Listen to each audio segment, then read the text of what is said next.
Buenos días a todos los colegas que nos están siguiendo en el día de hoy.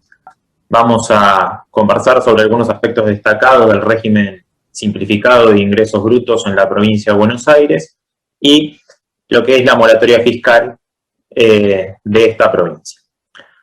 Ahora sí, el primer punto que vamos a desarrollar, como dije, es el régimen simplificado de ingresos brutos para la provincia de Buenos Aires. Surge de la norma reglamentaria, ¿sí?, de la ley que lo crea, la 15278.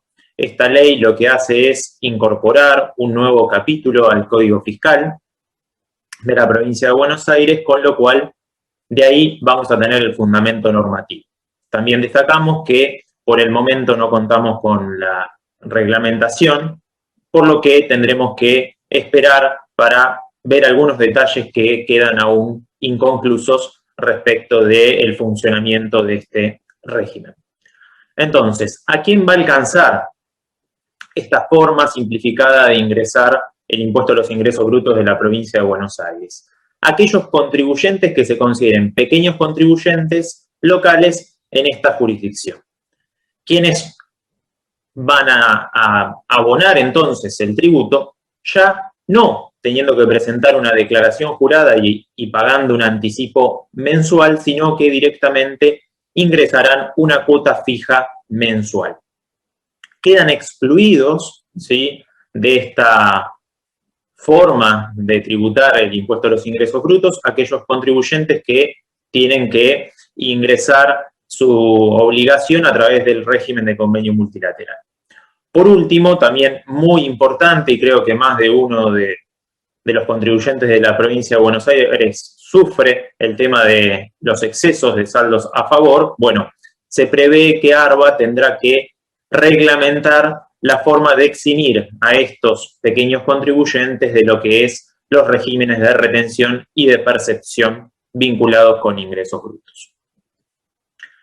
Ahora bien, ¿de dónde surge el concepto de pequeño contribuyente local de la provincia de Buenos Aires a los fines de este tributo?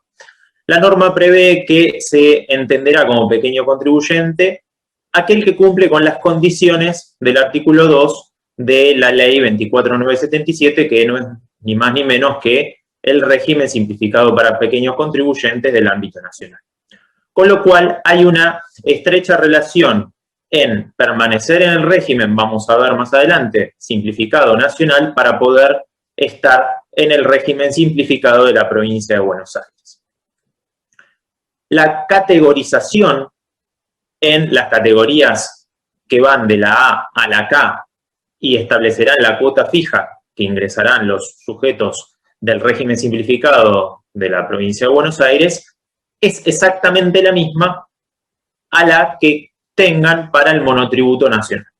¿Con esto qué quiero decir? Que si estoy en la categoría D en el monotributo del régimen nacional, voy a estar en la categoría D del régimen simplificado de ingresos brutos. Como digo, hay una estrecha vinculación en estos puntos con el régimen nacional.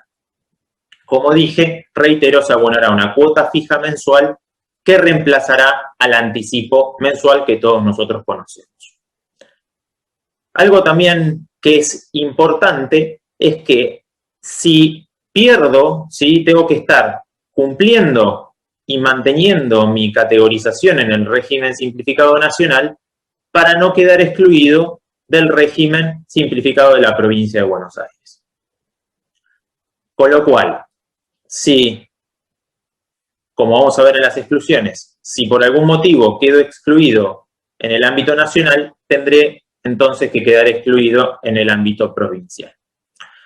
Antes de avanzar en esos puntos, recordemos que se faculta a ARBA a que reclame, ¿sí?, los ingresos no realizados por los contribuyentes de esta cuota mensual, sus intereses, y va a ser a través del juicio de apremio, con lo cual no va a haber determinación de oficio, ¿sí?, a los fines de poder hacer el reclamo judicial de las cuotas impagas por parte de los sujetos del régimen simplificado de ingresos brutos.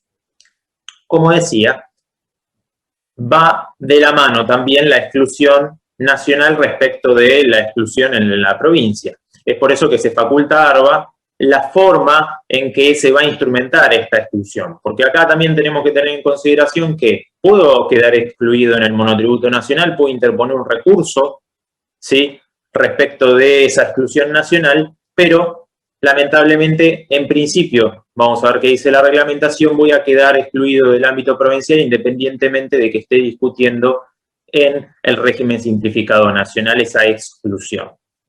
Por lo cual, veremos qué pasa con la reglamentación.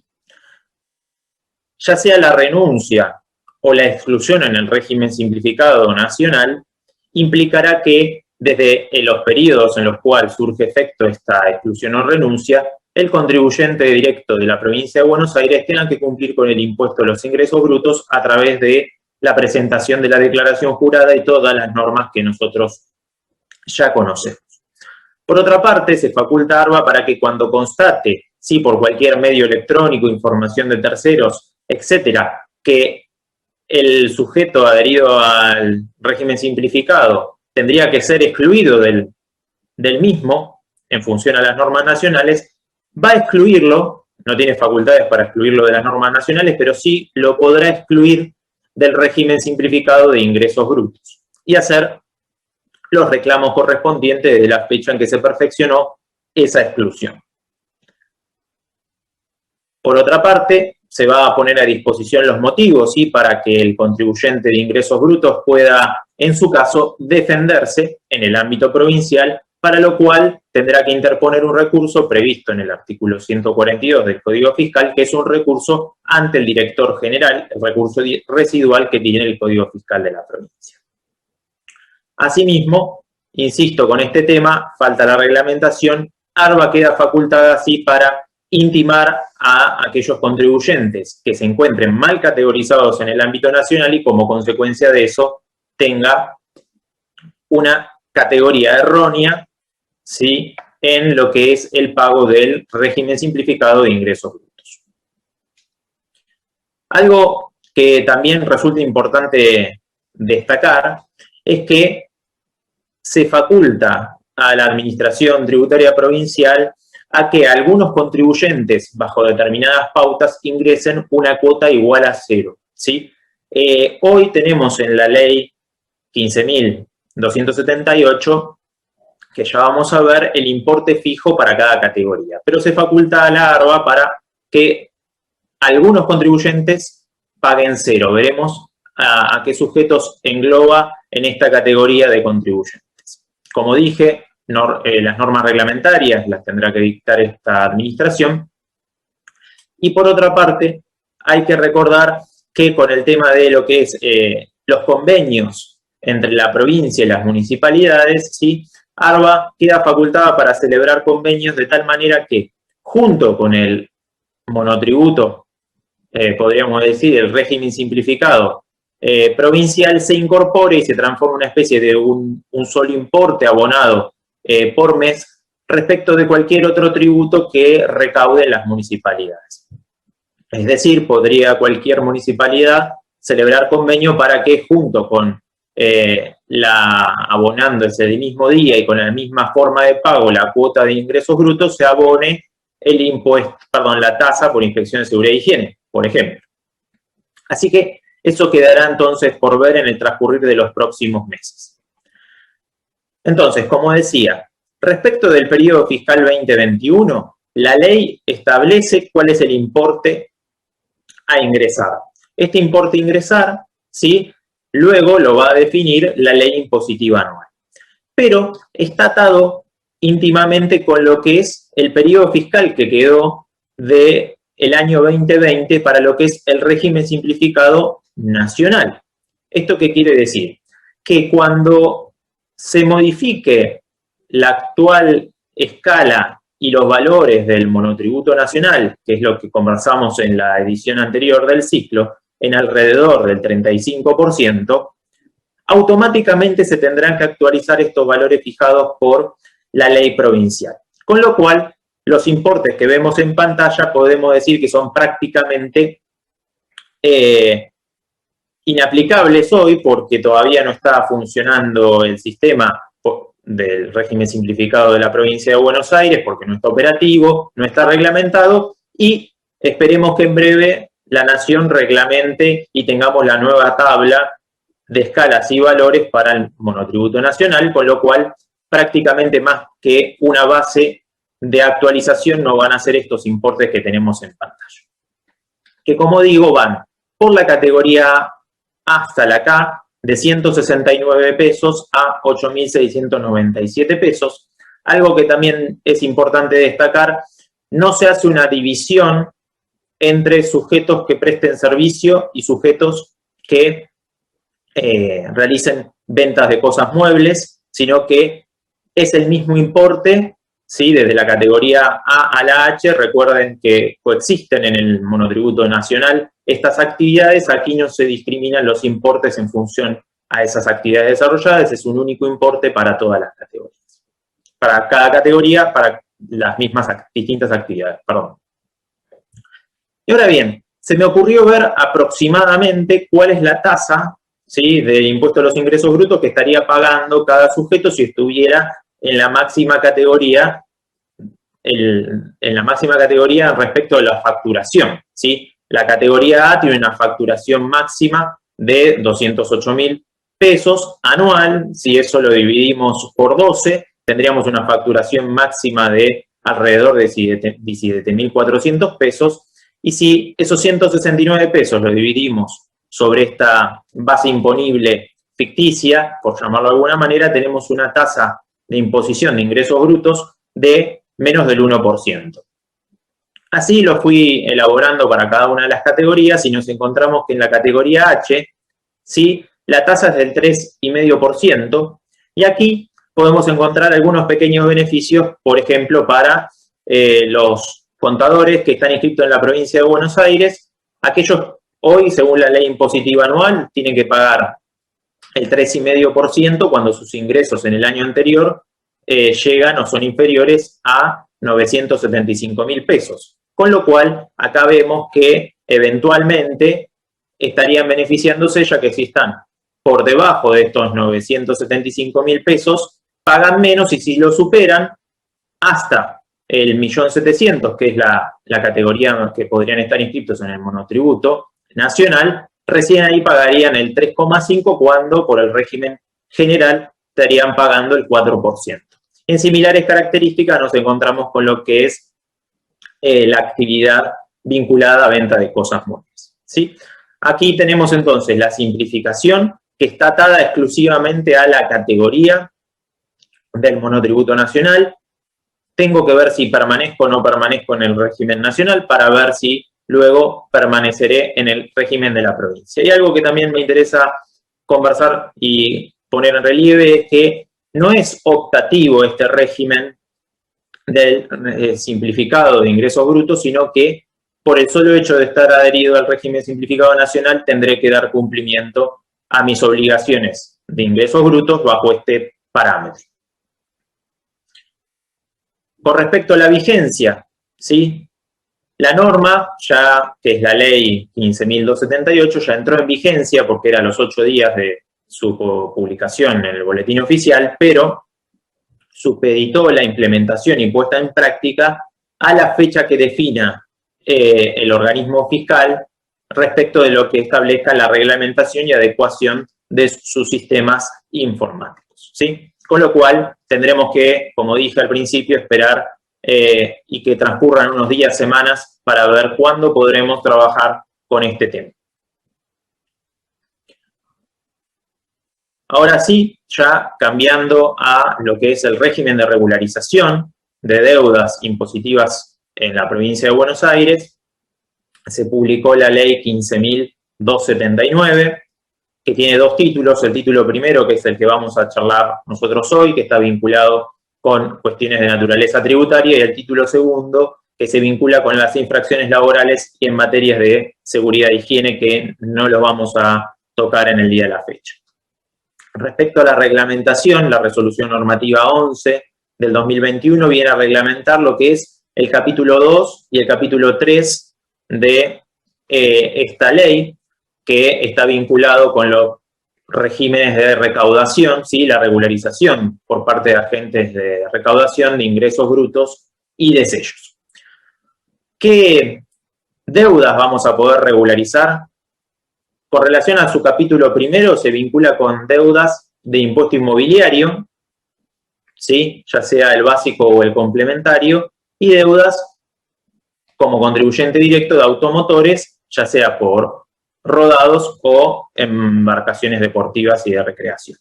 Como vemos, en materia de impuestos, por parte del propio contribuyente, a cargo del propio contribuyente, no se regularizará ni sellos ni ingresos brutos, ¿sí? Solo inmobiliario y automotores.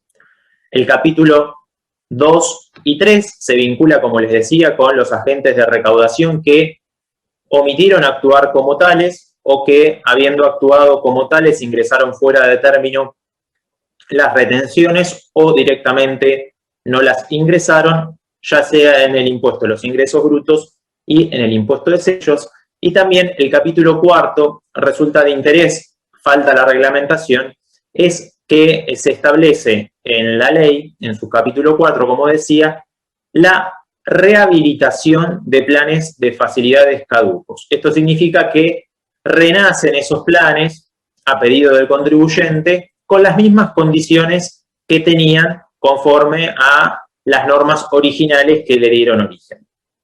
La limitación para esa rehabilitación de planes es que no se podrán rehabilitar planes de la ley 14.890, que es el plan de regularización del año 2016, que tenía vinculación con el mantenimiento de la plantilla de personal, ¿sí? Ese tema no está reglamentado, así que, como les dije, vamos a analizar fundamentalmente capítulo 2 y capítulo 3.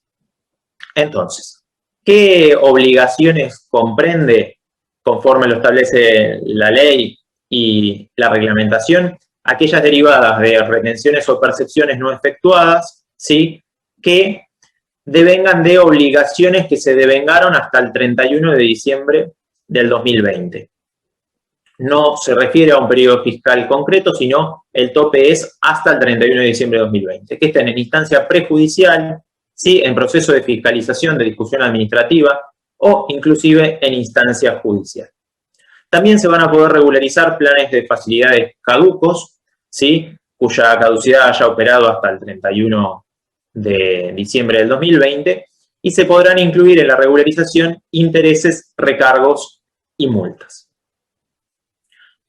También es importante tener en cuenta que el acogimiento al régimen implica el allanamiento incondicional a la pretensión fiscal, ¿sí?, y la obtención de los beneficios que devienen de esta ley que vamos a conversar seguidamente. Las pautas generales del plan son delegadas en el organismo de recaudación, salvo en la cantidad máxima de cuotas que la ley fija en 48 cuotas máxima. Con relación al tema del acogimiento, ¿sí?, tenemos que tener en cuenta que si realizamos pagos con anterioridad, ya sean parciales o totales, esos pagos quedan firmes y por lo tanto no podremos realizar las demandas de repetición pertinentes respecto de esos importes. Por ejemplo, si ya hemos pagado recargos y hay condonación de recargos, ese importe abonado por recargo queda firme y no podrá solicitar su repetición. Ya con relación a lo que es la reglamentación en sí, la vigencia está prevista desde el 10 de mayo hasta el 7 de noviembre. Las deudas comprendidas son las que fuimos conversando, quedan en pantallas, pero es importante tener en cuenta cuáles son las deudas excluidas, ¿sí? No se van a poder regularizar aquellas deudas respecto de las cuales se haya dictado una sentencia penal condenatoria por delitos que tengan conexión con incumplimientos de obligaciones tributarias o aquellas deudas verificadas en concursos preventivos o quiebra. La formalización del plan se va a realizar a través de la página web del organismo y hay dos temas que acá hay que tener en consideración. Realizar este acogimiento implica la interrupción, ¿sí?, del curso de la prescripción de los poderes del fisco para determinar y obtener el cobro de los tributos, pero no solo de las obligaciones que estoy incluyendo en el plan, sino respecto de todo el periodo fiscal que se vincula. Es decir, si estoy regularizando agosto, septiembre y octubre del 2019, se interrumpe para todo el periodo fiscal 2019 y no solo para esos periodos que se regularizan. Con relación a las deudas que están reclamadas en juicio, algo importante que tenemos que tener en cuenta es que nos van a exigir regularizar el 100% de la deuda, tenemos que haber regularizado los honorarios, y algo positivo que también surge de la ley y lo refuerza el reglamento es que se faculta, ¿sí?, a la Fiscalía para establecer planes de pago para poder regularizar estas obligaciones vinculadas con costas. Cuando estamos hablando de planes de pago caduco, tendremos que regularizar el 100% del plan, ¿sí?, y recordar que se regularizará el saldo de capital impago, ya que se imputaron sus cuotas a la deuda original. Adentrándonos en el funcionamiento ya de los beneficios y de las cuotas, tenemos que tener en cuenta que la ley ha definido que a los contribuyentes hay que dividirlo en 4 segmentos en función a los ingresos y en función a las 5 actividades que en general se engloban en el ámbito de los nomencladores. Tenemos construcción, servicio, comercio, industria y minería, que van juntas, y agropecuaria. Entonces, en función de estas grandes rubros, tendremos la segmentación en 4. Esa segmentación lo que va a permitir es analizar la condonación, ¿sí?, que difiere según el plazo de acogimiento, como lo están viendo en pantalla, y va del 90 al 10% según el segmento y según el momento en que adhiera al plan. Y la condonación respecto de qué concepto se da. Si son retenciones o percepciones omitidas, voy a tener la condonación respecto de recargos y multas. Y si estamos regularizando retenciones o percepciones efectuadas y no ingresadas, solo tendremos el beneficio de condonación de recargos en los porcentajes que estamos viendo en pantalla. Esto quiere decir que no se condonan intereses resarcitorios ni punitorios, y en el caso de aquellos sujetos que hayan retenido o percibido y no depositaron, las multas por defraudación tampoco quedan condonadas.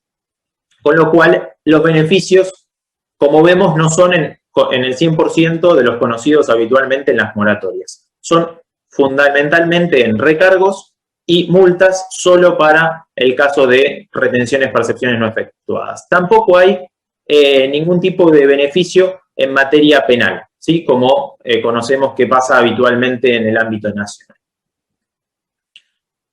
Como decía, la reglamentación establece las características y situaciones para ubicar a cada uno de los sujetos en los segmentos y rubros.